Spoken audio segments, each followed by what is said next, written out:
En estos momentos, vía telefónica, nuestro amigo Ramiro Padilla Tondo, escritor y analista político. Mi querido Ramiro, ¿cómo andas? Buenas tardes. Vicenzo, ¿cómo estás, brother? Muy bien, aquí disfrutando la vida y del frío, que ha bajado mucho la temperatura acá en el norte. Pues me imagino por acá en Sonora también. Esta semana he estado tomando una bebida que hacía mi abuela, que es rompope con té de canela. Se la recomiendo a toda la gente, a los que tengan frío. Cómprense su botella de rompope, cosan té de canela y échele poquito rompope a la canela y no sabes lo rico que es. Te calienta el cuerpo. O quítele la canela y tómese nada más el rompope, no hay bronca. Mejor, se quita más rápido el frío. Oye, a ver, Ramiro, me sorprendió que me propusieras hablar del cine de ficheras, cabrón. A ver, cuéntame. Pues fíjate que para la gente de tu auditorio, de hecho en Twitter hice una propuesta y les pareció a algunos interesante el tema del cine de ficheras porque tiene mucho que ver con la realidad del México de hoy. Lo que pasa es que en los 70s, cuando entra esta señora, la hermana de López Portillo, a ser la directora de cinematografía, radio, no me acuerdo cómo se llama bien la institución, pues la señora desmantela, ¿no?, la estructura del cine mexicano, lo que propicia que los privados empiecen a vender el cine de ficheras. Ya en los 80s, por supuesto, después del auge del cine de ficheras, resurge el cine mexicano y pues empieza, ¿no?, la decadencia del cine de ficheras, pero queda, ¿no?, como una iconografía, como una época que muchos quisieran olvidar. Pero mi analogía no va con respecto más bien al cine de ficheras, sino al periodismo de ficheras, que es más interesante todavía. A ver. Por ejemplo, tenemos a un tuntún en esteroides como el Broso. Oye, ya, pero las ficheras tenían todo nuestro respeto. Esto ya, lo que le sigue de prostitutos y también, pues, prostitutas. No. Conste que lo digo con mucho respeto. Sí, no, estos cuates están pesados porque el periodismo de ficheras, que empezó con mi estimado el cerebro, el Carlos Salinas de Gortari, empezó el periodismo de ficheras y el intelectualismo de ficheras al fichar, básicamente, ¿no? Tú sabes cómo operaba el mecanismo de las ficheras. Si alguien de ustedes ha ido a una cantina de mala muerte, sabe que, por ejemplo, las ficheras levantaban el dedito meñique para pedir una bebida. Igual funciona con el periodismo de ficheras y el intelectualismo de ficheras. Los intelectuales levantaban el dedito y decían, no, pues sí, señor, yo voy a bailar con usted. Y lo que han hecho básicamente el periodismo de ficheras en México es levantar el dedito y recibir el dinero por bailar con políticos de segunda o tercera categoría. Es más, te puedo poner un ejemplo claro de lo que ha sucedido últimamente en Twitter, ¿no? Por ejemplo, este cuate que se apellida Ferriz y tiene un apellido en H, al parecer se operó el busto para traer más clientela, ¿no? Dicen por ahí. Sí. No, qué interesante cómo lo estás analizando. Síguele, mi querido Ramiro, échele, por favor, más leña al fuego. Imagínate, pues, por ejemplo, que en el caso de los López Dóriga, de El Pastor Alemán, hay un hilo de Twitter bien interesante que compartí en el Twitter, donde explican básicamente, por ejemplo, cómo este periodismo de ficheras ha estado operando últimamente para pegarle al gobierno y no tiene el resultado esperado. O sea, estamos hablando de la edad de la decadencia del periodismo mexicano, donde no se les ha dado precisamente a las voces de los medios tradicionales, no se le ha dado apertura a nuevas voces y siguen reciclando estas viejas ficheras que no tienen nada nuevo que decir. Es decir, es extremadamente difícil que entiendan que vivimos en un mundo donde ya las televisiones son 4K y estos cabrones siguen promoviendo el uso, por ejemplo, del televisor en blanco y negro. Yo todavía no entiendo por qué los grandes consorcios empresariales, que son los dueños de los medios de comunicación, no entienden que es hora de que acepten una nueva realidad, la realidad del paraíso perdido que nunca van a recuperar.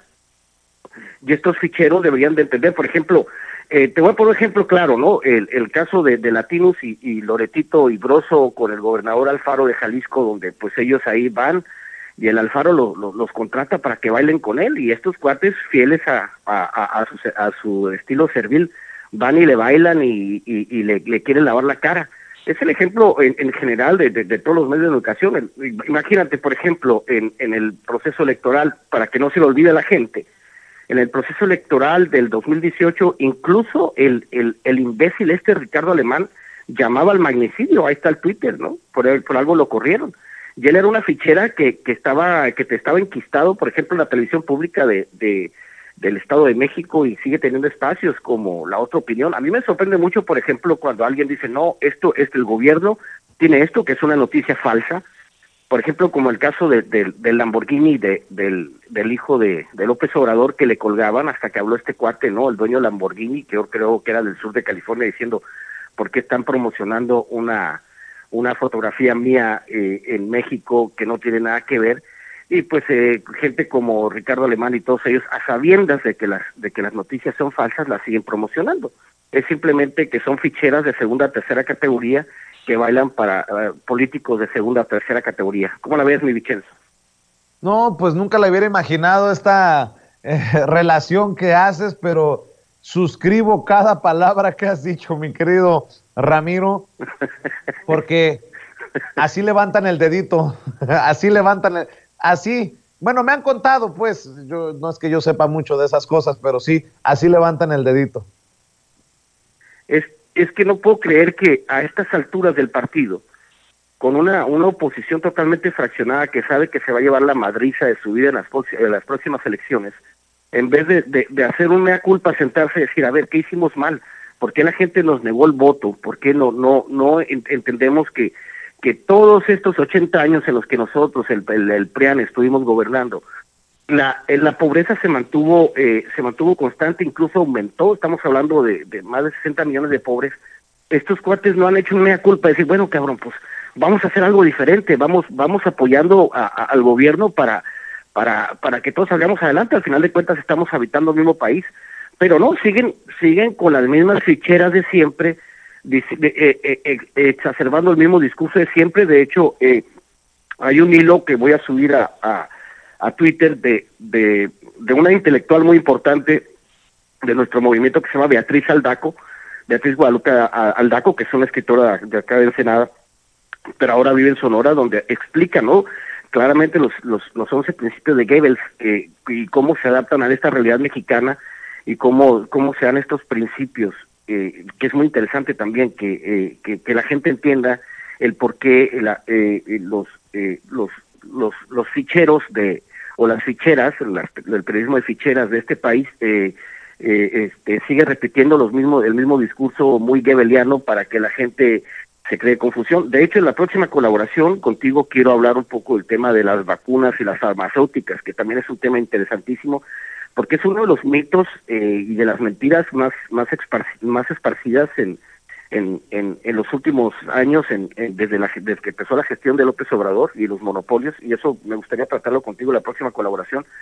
Pero por el momento decirle a la gente, al público de Sin Censura, a la familia de Sin Censura, que piensen bien cuando vean a uno de esos opinadores profesionales, entiendan que son unas ficheras, que ellos venden caro su amor, las aventureras, porque ellos intentan, ¿no?, generar un recurso económico. El ejemplo está claro en los salarios que, por ejemplo, tienen Broso y Loret en Latinus. ¿Cuánto gana, por ejemplo, un lector de noticias como López Dóriga, que jamás en su vida han aportado nada de manera intelectual al país? Todos ellos que no tienen nada de producción intelectual. De hecho, ayer, diciendo que por motivo de mi cumpleaños me gustaría que me regalaran libros, y me mandan la portada de un libro de Chumel Torres. Entonces yo le digo, no mames, ¿es cierto? ¿Chumel tiene un pinche libro? ¿Qué podría explotar?